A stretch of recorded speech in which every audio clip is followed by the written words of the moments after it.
من وەکو ئەندازیارای ڕۆژی دەیدا دەستمە سەر سندوقەکانی دەنگدان و دەنگ دەدەم بە کاندیدانەی کە پارێزگاری لە مافەڕەوەکانی میلەتەکەم دەکەن بۆ کاندیدانەی کە پارێزگاری لە قوارەی سەربەخۆی هەرێمی کوردستان دەکەن.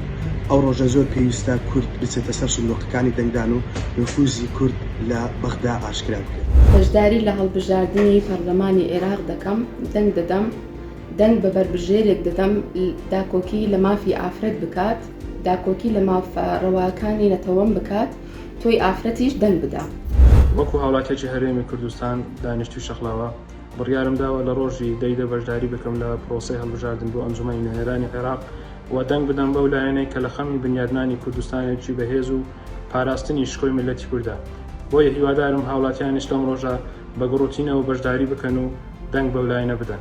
داواتان لێ دەکەم لە ڕۆژی دەیدەدا بەشداری لە پرۆسەی هەڵبژاردننی ئەندامانی پەرلەمانی عێراق بکەن بۆ ئەوەی هەموو لایەکمان پێشمەرگە ئاسادا کۆچی کارێکی سەرسەختی مافە نەتەوەی و نیشتیمانیەکانی کوردستان بین و ئەو شەرەفەمان بەربکەوێت ئێمەش داکۆچی لە مافە نەتەوەیەکانی خۆمان بکەین و لە عێراق پێگەی کورد بەهێز بکەین.